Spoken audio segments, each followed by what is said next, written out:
पत्रकार बंधुओं को मेरा नमस्कार। आज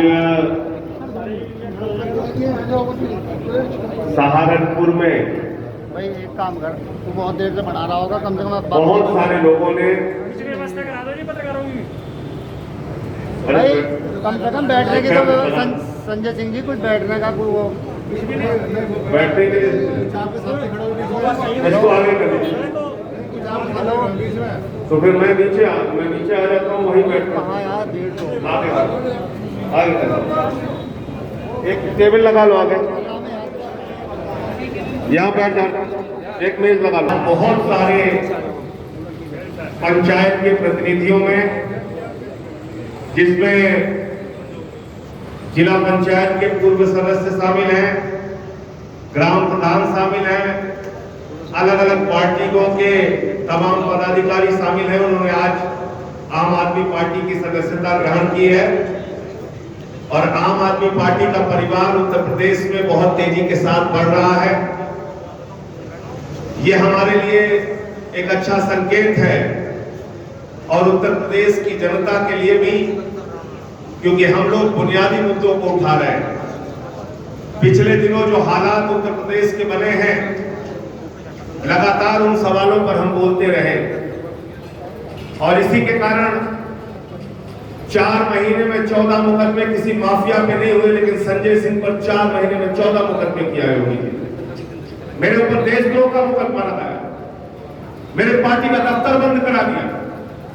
3 बार के विधायक देवेंद्र मिश्रा जी की हत्या होने के बाद उनके शोक संतप्त परिवार से मिलकर आ रहा था तो मुझे रास्ते में गिरफ्तार किया गया। लेकिन मैं बहुत साफ तौर पे बता देना चाहता हूं, योगी जी, आपकी इन कार्रवाइयों और बंदर भुड़कियों से हम लोग न डरने वाले हैं, न रुकने वाले हैं। जो जायज मुद्दे हैं, जो जनता की जिंदगी से जुड़े हुए बुनियादी सवाल हैं, उनको हम लगातार उठाते रहेंगे। और वो सवाल यह है कि हाथरस की गुड़िया के बाद जिस तरह से उस मामले में बलात्कारियों को बचाने का काम योगी जी की सरकार ने किया, उससे उत्तर प्रदेश की जनता का सर से झुक गया। माननीय उच्च न्यायालय, हाई कोर्ट ने फटकार लगाई, जोरदार तमाचा लगाया इस सरकार के ऊपर और एडीजी लॉ एंड ऑर्डर से पूछा। उत्तर प्रदेश के ADG law and order Prashant Kumar ji से सवाल किया हाई कोर्ट ने कि रेप की डेफिनेशन आपने बदल दी है क्या? आपको पता नहीं रेप की डेफिनेशन क्या होती है? बलात्कार की परिभाषा क्या होती है आपको पता नहीं? हाई कोर्ट ने कहा अगर किसी अमीर की बेटी होती तो क्या आधी रात को 2 बजे जला देते तो? हाई कोर्ट ने कहा कि किस प्रकार से उस पूरे मामले की लीपापोती आप लोग कर रहे हो। परिवार से पूछा क्या आपके साथ हुआ, उन्होंने कहा हमें दबाव डाला जा रहा है, डराया जा रहा है, धमकाया जा रहा है। और हमने पहली बार देखा कि बलात्कारियों के पक्ष में रैली हो रही है, सभा हो रही है और पूरे की पूरी सरकार उसको बचाने पे लगी। और विपक्ष का कोई नेता जाता है तो उस पर हमले हो रहा है, किसी को लाठी से पिटवाया जा रहा है, किसी पे हमला करवाया जा रहा है, किसी को उठा के पटक दिया जा रहा है। तो योगी जी, आपका असली चेहरा आप सामने आ गया और आज 2 बड़े मामले हुए जिसके बारे में मैं आपसे बात करना चाहता हूं। 2 बड़े मामले। चित्रकूट के अंदर गरीब दलित की एक बेटी गैंग रेप किया गया, गैंग रेप, सामूहिक बलात्कार किया गया उसके साथ। 8 तारीख की घटना है, एफआईआर नहीं हुई, मुकदमा दर्ज नहीं हुआ, दर की ठोकरें खाते रहे वो लोग, परिवार चक्कर काटता रहा न्याय के लिए और जब उस बेटी को न्याय नहीं मिला तो उसने आत्महत्या कर दी। दूसरा मामला है प्रतापगढ़ का। 6 महीने तक एक बच्ची को कुछ तंग करते हैं, परेशान करते हैं, छेड़खानी करते हैं। 6 महीने तक पुलिस क्या करती रही, थानेदार क्या करता रहा, एसपी क्या करता रहा, क्या हो रहा है योगी के राज में? 6 महीने तक जब उसको तंग किया गया, न्याय नहीं मिला तो उस बच्ची ने भी आत्महत्या की। ये प्रतापगढ़ और चित्रकूट और हाथरस और बलरामपुर और लखीमपुर खीरी और जौनपुर फतेहपुर, बागपत, आजमगढ़, तमाम जगहों पे जो मासूम बच्चियों के साथ बलात्कार की घटनाएं हुई हैं, कहीं 8 साल की, कहीं 6 साल की, कहीं 10 साल की बच्ची के साथ बलात्कार और उसकी हत्या करने का जो मामला हुआ है, इसके बाद मैं ये कह सकता हूं, उत्तर प्रदेश आदित्यनाथ जी के राज में बेटियों के लिए कब्रगाह बन गया है। अब उनको अपने पद पर रहने का नैतिक अधिकार बिल्कुल नहीं है, उनको इस्तीफा दे देना चाहिए। उनसे समझ नहीं रहा उत्तर प्रदेश। ये लोग बेटी बचाओ का फर्जी नारा देने वाले लोग, ये लोग सबका साथ सबका विकास की बात कहने वाले झूठे फरेबी लोग हैं। और प्रतापगढ़ और चित्रकूट की घटना ये साबित करती है कि गरीब के लिए, दलित के लिए, लाचार व्यक्ति के लिए उत्तर प्रदेश में न्याय नहीं, आदित्यनाथ जी के राज में न्याय नहीं है।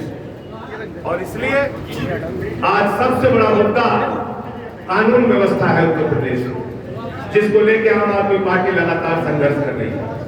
दूसरा विषय, कोरोना की महामारी में जब पूरा उत्तर प्रदेश